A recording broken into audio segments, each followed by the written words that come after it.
ಸಭೆಯ ಸಮ್ಮುಖದಲ್ಲಿ ಸಮಚಿತ್ತ ಭಾವದಿ ಸಮಕಾಲೀನ ವಿಚಾರಗಳ ಸಂವಾದದಲ್ಲಿದ್ದು ನಾನು ಪ್ರಸ್ತಾಪಿಸಲ್ಪಡುವ ವಿಷಯದ ಕುರಿತು ತೌಲನಿತ ವಿಮರ್ಶೆ ಮಾಡುವರೆ ನಿರೀಕ್ಷೆಯಲ್ಲಿರುವ ನನ್ನೆಲ್ಲ ಸಹ ಸ್ಪರ್ಧಿಗಳೇ ಹಾಗೂ ಮೇಘೋಡಮ್ಮನ ದರ್ಶನಕ್ಕೆ ಬಂದ ಎಲ್ಲ ಭಕ್ತಾಭಿಮಾನಿಗಳೇ, ನಿಮಗೆಲ್ಲರಿಗೂ ನವರಾತ್ರಿ ಹಬ್ಬದ ಶುಭಾಶಯಗಳು. ನಾನಿಂದು ಪರಿಸರ ಸಂರಕ್ಷಣೆಯಲ್ಲಿ ನೀವು ಇದರ ಬಗ್ಗೆ ಒಂದೆರಡು ಮಾತನಾಡಲು ಇಚ್ಛಿಸುತ್ತೇನೆ. ಪರಿಸರ ಎಂದರೆ ಸೃಷ್ಟಿಯ ಮೂಲವೇ ಪಂಚಭೂತಗಳು. ಈ ಪಂಚಭೂತಗಳಿಲ್ಲದೆ ಯಾವುದೇ ಜೀವಿಯು ಜೀವಿಸಲು ಸಾಧ್ಯವಿಲ್ಲ.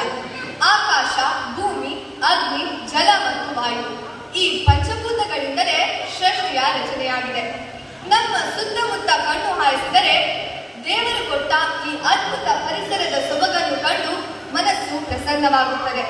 ಆದ್ದರಿಂದಲೇ ಪರಿಸರವನ್ನು ತಾಯಿಗೆ ಹೋಲಿಸಿ ಪ್ರಕೃತಿ ಮಾತೆ ಎಂದು ಕರೆದಿದ್ದೇವೆ. ಪ್ರಕೃತಿಗೂ ಮಾನವನಿಗೂ ಅವಿನಾಭಾವ ಸಂಬಂಧವಿದೆ.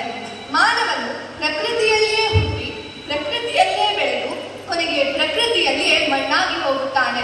ಹೀಗೆ ಜನನದಿಂದ ಮರಣದವರೆಗೂ ಆತನಿಗೆ ನಿಸರ್ಗ ಮಾತೆಯ ಮಡಿಲು ಅತಿ ಅನಿವಾರ್ಯವಾಗಿರುತ್ತದೆ.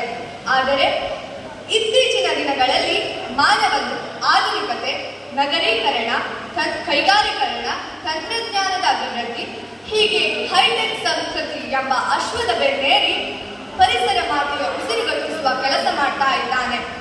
ಪ್ರಕೃತಿ ಮಾತೆಯ ಮಡಿಲಲ್ಲಿ ಬೆಳೆಯುತ್ತಿರುವ ಹುಲು ಮಾನವನು ತನಗೆ ಅರಿವಿದ್ದು ತನ್ನ ಮಾತೆಯ ಉದರದಲ್ಲಿ ಮಲಿನ್ಯದ ವಿಷವನ್ನು ಹುಟ್ಟುತ್ತಿದ್ದಾನೆ. ನಾವು ನಮ್ಮ ಕುಟುಂಬದವರನ್ನು, ಬಂಧು ಬಾಂಧವರನ್ನು ಚಿಪ್ಪಿನಲ್ಲಿರುವ ಮುತ್ತಿನ ಹಾಗೆ ಜೋಪಾನ ಮಾಡುತ್ತಿದ್ದೇವೆ.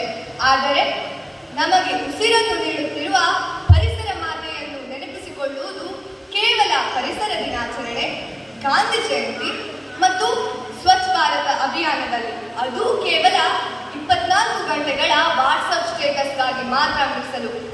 ಇಂತಹ ಪರಿಸ್ಥಿತಿ ಮುಂದುವರೆದರೆ ನಮ್ಮ ಸರ್ವನಾಶ ನಮ್ಮಿಂದಲೇ ಆಗುವುದರಲ್ಲಿ ಯಾವುದೇ ಅನುಮಾನವಿಲ್ಲ.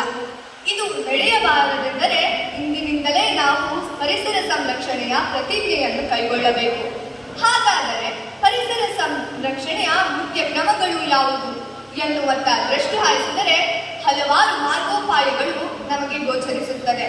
ಅವುಗಳೆಂದರೆ ಪ್ಲಾಸ್ಟಿಕ್ನಂತಹ ರಾಸಾಯನಿಕ ವಸ್ತುಗಳನ್ನು ಬಳಕೆ ಮಾಡುವುದನ್ನು ಕಡಿಮೆ ಮಾಡಬೇಕು.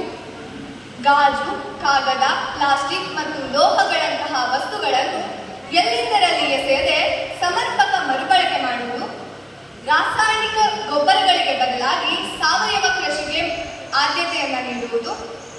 ಹೊಗೆಯುಗುಳುವ ಇಂಧನ ಚಾಲಿತ ವಾಹನದ ಬದಲು ಪರಿಸರ ಸ್ನೇಹಿ ವಿದ್ಯುತ್ ಚಾಲಿತ ವಾಹನವನ್ನು ಬಳಸುವುದು. ಪ್ರತಿ ಗ್ರಾಮ ಪಂಚಾಯತ್ ವ್ಯಾಪ್ತಿಯಲ್ಲಿಯೂ ಘನ ಮತ್ತು ದ್ರವ ತ್ಯಾಜ್ಯಗಳನ್ನು ವಿಲೇವಾರಿ ಮಾಡುವುದು. ಹೀಗೆ ಕಾರ್ಖಾನೆಯಿಂದ ಹೊರಬರುವ ವಿಷಪೂರಿತ ನೀರು ಜಲಮೂಲವನ್ನು ಸೇರದಂತೆ ನೋಡಿಕೊಳ್ಳುವುದು. ಇದೆಲ್ಲಕ್ಕಿಂತ ಹೆಚ್ಚಾಗಿ ಪರಿಸರ ಸಂರಕ್ಷಣೆಯಲ್ಲಿ ಮುಖ್ಯವಾಗಿ ಬೇಕಾಗಿರುವುದು ನಿಮ್ಮ ದೃಢ ಸಂಕಲ್ಪ ಮಾತ್ರ. ಕಡಿದು ನಾಶ ಮಾಡಿದಿರಿ ವೃಕ್ಷಗಳನ್ನು, ಕೊನೆಗೆ ತೆರಬೇಕು ಸೂಕ್ತ ಬೆಲೆಯನ್ನು. ಪರಿಸರದಿಂದ ಶುದ್ಧ ಗಾಳಿ ತೆಗೆಯದಿರಿ, ಸುಟ್ಟ ಪ್ಲಾಸ್ಟಿಕ್ ವಿಷ ಅನಿಲ ಬೆರೆಸದಿರಿ, ಪರಿಸರಕ್ಕೆ ಮಾಡದಿರಿ ಹಾನಿ, ಕೊನೆಗೆ ಮಿಡಿಯದಿರಿ ಕಂಬನಿ ಎಂದು ಹೇಳುತ್ತಾ ನನ್ನ ಈ ಮಾತುಗಳಿಗೆ ಪೂರ್ಣ ವಿರಾಮ ಬಿಡುತ್ತಿದ್ದೇನೆ. ಧನ್ಯವಾದಗಳು.